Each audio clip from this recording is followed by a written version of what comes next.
Dari pintu itu kelihatan ada seekor ayam. Ayamnya ini bulunya kusem. Sama ayam itu tuh kayak seakan-akan natap Bu Siti, tapi nggak ada suara gitu, berkokok juga kagak, cuma diem gini aja. Allah, itu mah cuman ayam kesasar aja, nggak usah dikait-kaitin nama yang nggak jelas-jelas deh. Kalau ayam itu muncul, itu bukan ayam, nah itu tandu lapar.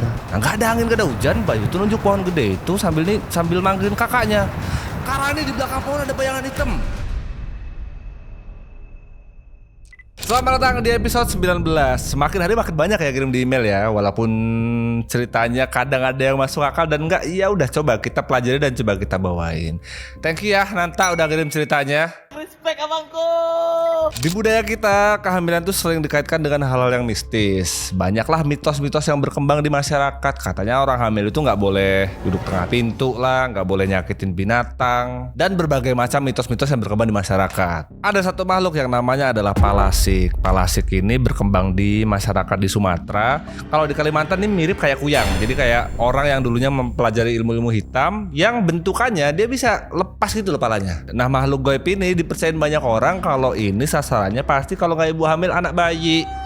Itulah yang dialami sama Bu Siti. Selama beberapa hari Bu Siti dan Pak Rudi suaminya itu tinggal di satu rumah baru, kontrakan gitulah. Selama mereka tinggal di sana dalam kondisi Bu Siti lagi hamil, mereka lah selalu ngerasain gangguan, ancaman yang hampir setiap malam, yang tentu aja itu akan mengancam kondisi kehamilan dan juga isi bayinya.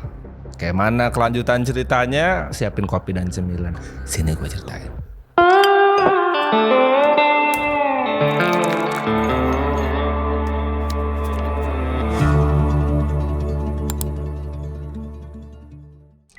2003, Lubuak Jantan, Sumatera Barat, ada satu keluarga. Bapaknya namanya adalah Rudi. Umur bapaknya ini kurang lebih sekitar 40 tahunan. Istrinya bernama Siti, umur 32 tahun. Anak pertamanya, anak gadis namanya adalah Rani, itu umurnya 12 tahun.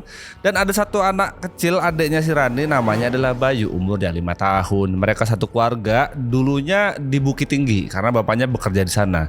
Tapi karena satu dan lain hal bapaknya kena PHK, mereka harus pindah dari Bukit Tinggi. Makanya mereka pindah ke Lubuak Jantan di Sumatera Barat. Karena kondisi ekonomi keluarga ini lagi gonjang-ganjing karena bapaknya kena PHK. Terus untuk ngurus dan juga bertahan hidupnya nggak ada kerjaan nih sementara waktu, sampai di titik mereka harus ngelepas satu-satunya aset paling berharga, rumah mereka yang di Bukit Tinggi. Dijual lah rumah mereka tuh satu keluarga karena udah nggak ada rumah lagi di sana. Pindahlah sementara satu keluarga dibawa di Lubuak Jantan yang di Sumatera Barat tadi. Mereka satu keluarga di sana nggak langsung bikin rumah atau diriin rumah atau beli rumah jadi, nggak. Mereka untuk sementara waktu sambil bapaknya dapat kerjaan baru, mereka satu keluarga memutuskan untuk ngontrak rumah. Karena posisi pindah mereka ini dalam situasi yang ekonominya lagi begitu, makanya nggak ada pilihan lain untuk bapaknya milih tempat tinggal yang sesederhana mungkin, kalau bisa semurah mungkin. Dapatlah mereka rumah di Lubuak Jantan. Letak rumahnya kurang lebih begini. Ada di sebuah perkampungan gitu, tapi nggak yang padat penduduk banget. Jadi antara rumah satu dan rumah dua dan seterusnya tuh berjarak gitulah. Nah, rumah yang ditempatin sama mereka ini di malam-malam hari-hari pertama tuh, Rani anak gadis ini ngerasa nggak nyaman, ngerasa nggak betah tinggal di sana. Menurut Rani tempatnya kayak deket-deket kebun gini, lembab juga, suasananya serem. Jadi tiap sore tuh si Rani tuh, ya mungkin anak-anak gadis baru puber gitu ya, butuh waktu untuk adaptasi di tempat baru gitu ya. Tiap sore ke malam tuh Rani tuh sering bengong di teras. Ada teras depan dan teras belakang di rumahnya. Tapi bukan lo bayangin kayak rumah gede gitu, enggak ya. Dia sering bengong di depan teras dia. Bengongnya bengong gak nyaman gitu karena sore ke malam tuh rumah itu nuansanya serem. Bangunan rumah ini bangunan rumah tua. Bangunan rumah-rumah tua di Sumatera tuh panggung. Kalian pasti gak pada asing lah ya. Panggungnya bukan lantai 1 lantai 2 gitu, bukan. Jadi emang gak dinapak di tanah gitu, gak, dia ada kayak ada panggungan gitu, mungkin semeteran, baru dibangun rumah di atasnya. Nah, lantainya ini biasanya pakai papan. Di bangunan yang ditempati satu keluarga ini, bangunannya itu udah tua. Jadi papan yang mereka injak tuh bunyi-bunyi kayak kayu-kayu basah gitu lah. Makanya baunya juga nggak enak. Terlebih satu-satunya penerangan di rumah itu kayak cuma 5 watt gitu loh, samar aja, nggak terlalu terang dengan kondisi yang deket-deket sama kebun. Kayak yang gue bilang tadi, kalau bangunan rumah ini depan dan belakangnya itu ada terasnya. Jadi halaman depan ada, halaman belakang ada. Halaman belakang ini nih yang serem nih. Jadi belakangan rumah dia ini ada satu pohon gede banget, tepat di pintu belakang teras mereka. Saking gedenya tuh pohon, akar-akarnya tuh sampai keluar-keluar di deket-deket rumah. Di hari-hari pertama keluarga ini pindah ke sana berat banget lah. Ya siapa sih yang nggak berat ketika situasi ekonomi kita tiba-tiba banget nih berubah. Jadi sering banget tuh bengong. Bu Siti, Rani sama Bayu tuh sering duduk bengong gitu. Kayak masih belum bisa menerima kenyataan sama kondisi mereka sekarang. Di situasi begitu, Pak Rudila sering negor. Gak apa-apa ya Rani ya, kita tinggal dulu sementara di sini. Ibu juga jaga kandungannya. Ingat ibu sekarang sudah mengandung 5 bulan. Sabar-sabar aja dulu sementara kita tinggal di sini. Karena emang tempat inilah yang paling murah untuk kita tinggalin sekarang. Sejak malam pertama, Rani selalu ngerasa ada yang tidak beres dengan rumah itu. Karena tepat di tempat tidur dia yang ada di panggungan itu, dari bawah tuh dia kayak dengar suara papanya tuh kayak ada yang garuk-garuk gitu. Terlebih tercium bau aroma-aroma yang aneh. Baunya kayak sirih busuk ya kecampur sama getah pisang. Bahkan yang dialamin sama Rani ini gak cuma satu malam. Malam pertama, malam kedua tuh dia udah ngalamin begituan. Tapi setiap dia protes sama bapaknya, Pak Rudila selalu bilang, udahlah kamu ini Rani, gak usah manja kamu ini. Malam ketiga, waktu si Rani lagi bantuin ibunya untuk nyiapin makan malam, satu keluarga tuh denger tuh di atas genteng mereka kayak ada suara langkah kaki. Karena ngedengar begitu mereka setengokan gitu kan, pada bingung kan. Pak Rudi lah keluar. Dia keluar sama Bayu, sama anaknya yang masih kecil 5 tahun. Dia keluar ke depan, Rudi lah nanya, anak kecil kan nanya polos ya, ada apa Pak? Bapaknya sebetulnya bingung dia, karena dia samperin keluar ngeliat ke genteng, nggak ada siapa-siapa, tapi suara yang langkah kaki tadi dari dalam tuh kedenger jelas. Ngeles lah Pak Rudi sama anaknya, udah nggak ada apa-apa, paling suara tupai. Nggak cuma itu aja, di esokan harinya jam-jam asar mendekati maghrib 17.30an gitu, si Bayu lagi duduk di teras belakang sambil ngeliatin pohon gini, ambil makan sore gitu dia. Nah nggak ada angin, nggak ada hujan, Bayu tuh nunjuk pohon gede itu sambil manggilin kakaknya. Karani di belakang pohon ada bayangan hitam. Kakaknya nggak ngejawab apapun, cuma ngambil si Bayu, masuk, tutup pintu. Udah gitu aja. Setelah kejadian itu, Rani lah ngadu sama bapaknya. Bapak tadi adik di belakang lagi duduk di teras ngeliatin pohon, ngeliat bayangan hitam. Bapaknya denger Rani begitu, bukannya nenangin si Rani, bapaknya malah marah. Rani kau diem ya. Bapak tuh ngajak kalian pindah ke sini karena kita emang kondisi lagi bangkrut. Gak usah ngomong ada setan. Gak ada yang namanya setan. Nah, semenjak saat itu Pak Rudi nggak mau denger lagi hal-hal mistis dari keluarganya. Jadi ibunya dikasih tahu, anaknya 2 tadi juga dikasih tahu. Pokoknya nggak ada setan-setan di sini. Sejak hari itu nggak ada lagi yang berani bahas hal-hal yang mistis di rumah itu. Semuanya diam dan lebih memilih untuk ya udahlah bertahan sama nerima keadaan aja. Padahal yang dirasain nama Bu Siti, semenjak pindah di rumah itu, Bu Siti itu setiap tidur sering mimpi buruk gitu. Apalagi dia kondisinya kan lagi hamil ya. Dia ngerasa hamil dia kali ini, di anak ketiga ini ngerasa jauh lebih berat daripada 2 anak yang sebelumnya. Karena ngerasa nggak bisa berbuat banyak hal yang bisa dilakuin sama Bu Siti, ya udahlah yang penting gue ngaji aja lah, sering-sering baca Yasin di rumah itu. Itulah satu-satunya obat penenang di kondisi rumah itu.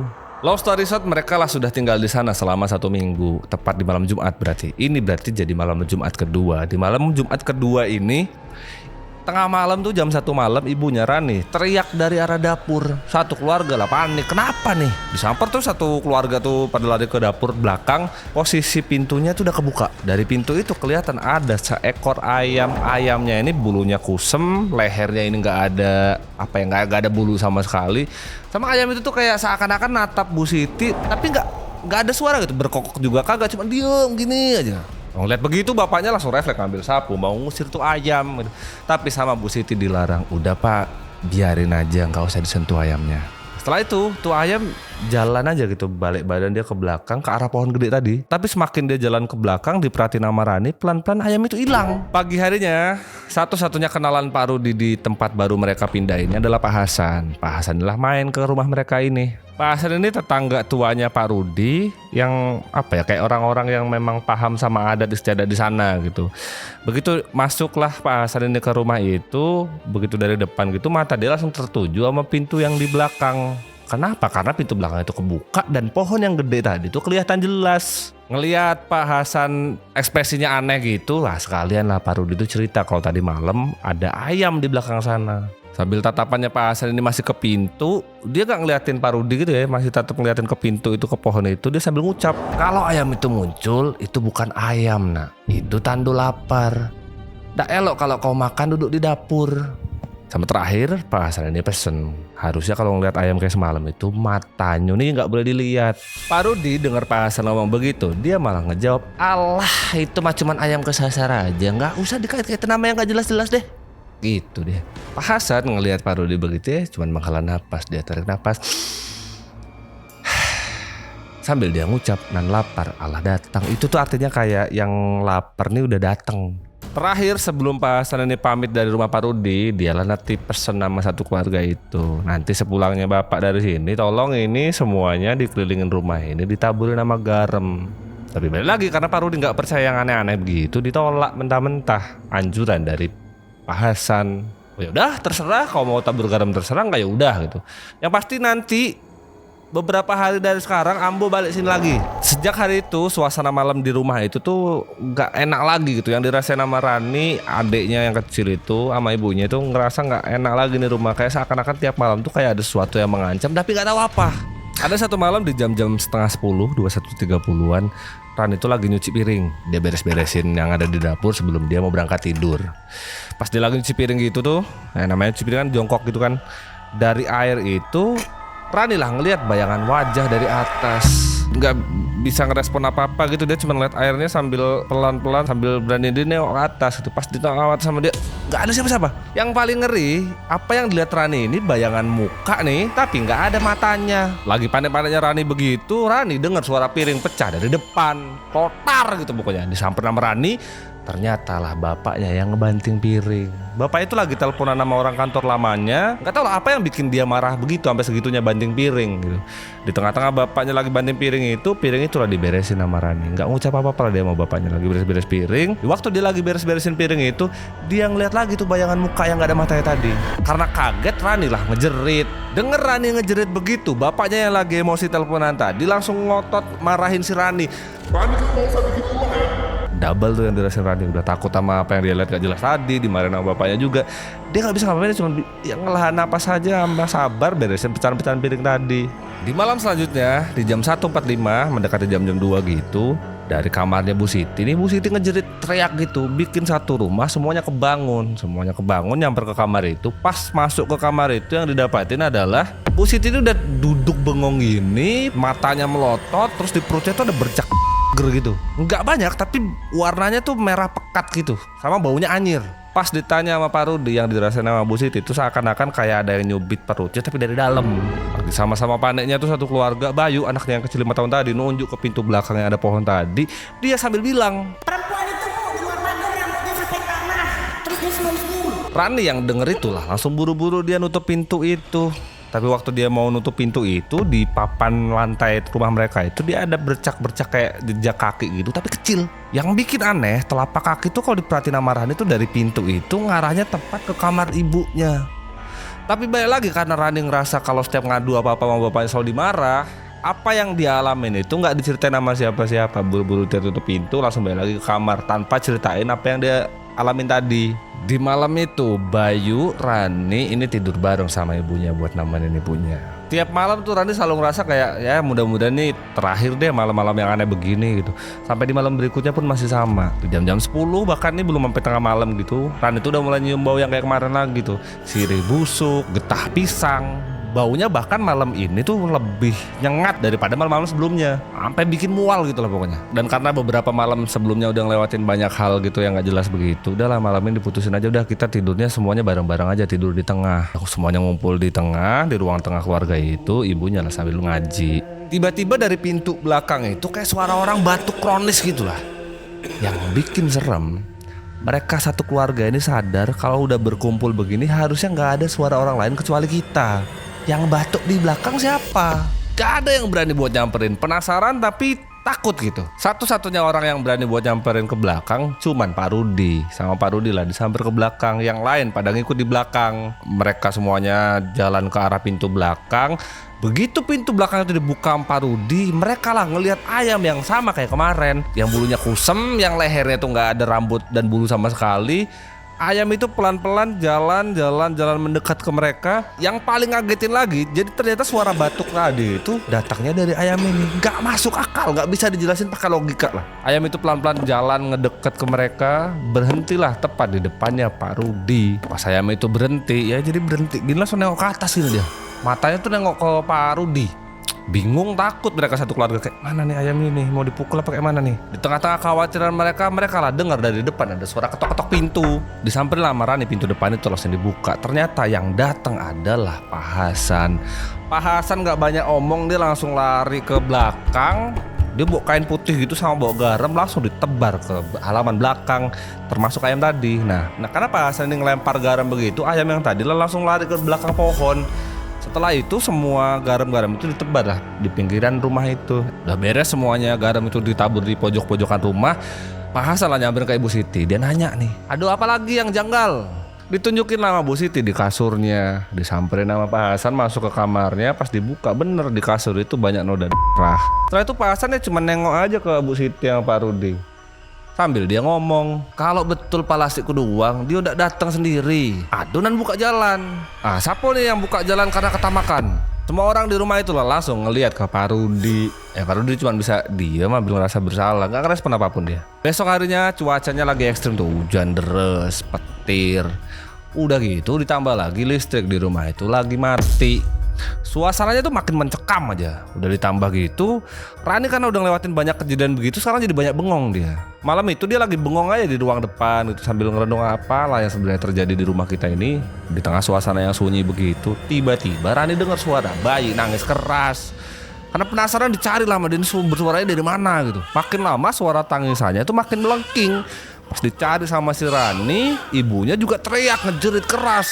Suara yang kali ini nggak kayak lagi kaget atau takut nih, kayak lagi suara orang kesakitan yang ngejerit gitu. Dengar suara itu Pak Rudi sama Rani langsung nyamperin Bu Siti. Bener aja waktu dibuka Bu Siti kondisinya udah lumuran bahkan sampai ngerembes di kasur. Ngeliat istrinya begitu Pak Rudi lah panik. Dia mulai percaya kalau ini udah nggak beres lagi. Ini pasti ulah ayam kemarin. Nggak pikir panjang tuh Pak Rudi ke dapur ngambil udah pintu yang di belakang tuh dibuka kuat-kuat sama dia, langsung disamper pohon itu. Sama Pak Rudi tuh pohon langsung ditebangin lah, ditebasin lah. Marah lah Pak Rudi. Sambil nebasin pohon tuh dia ambil teriak-teriak gitu. Kau apakan keluarga aku ini? Pas dia lagi marah tuh nebasin pohon, di belakang pohon gede itu ternyata ada lobang di bawahnya. Terus ada kain sama darah. Disampar ke belakang pohon itu sama Pak Rudi. Darah sama kain putih tadi tuh yang ada di lubang itu ada tuh bau-bau sirih yang kemarin tuh ada sirihnya ternyata ada di sana. Makin marah Pak Rudi.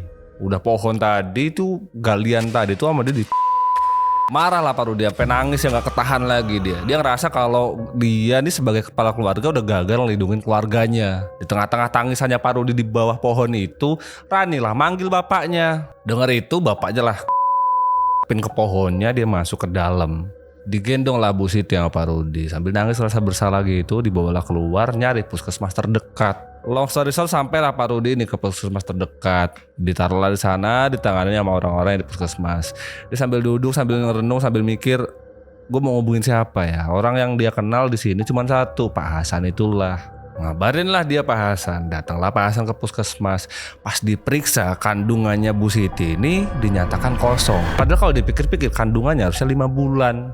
Bingung lah mereka satu keluarga. Nah, di tengah-tengah kebingungannya itu Pak Hasan lah bilang sama Pak Rudi, udahlah kau beritahulah anak sama istrimu. Kau ini mau nunggu apa lagi? Apa kau mau nunggu anak-anakmu ini jadi korban selanjutnya? Dengar Pak Hasan ngomong begitu, Pak Rudi ya cuman bisa lemes, pasrah, nggak tahu ya apa yang lagi dia rasa ini benar-benar campur aduk lah. Akhirnya lah Pak Rudi ngaku sama semua keluarganya kalau tanah yang mereka tinggalin ini dulunya bekas tempat tinggal dukun kembar yang diisukan sebagai Palasik. Dukun 2 ini dulunya meninggal di sana. Menurut orang-orang di sekitar sana, tanah itu memang kosong semenjak ditinggalin sama dukun dan meninggal.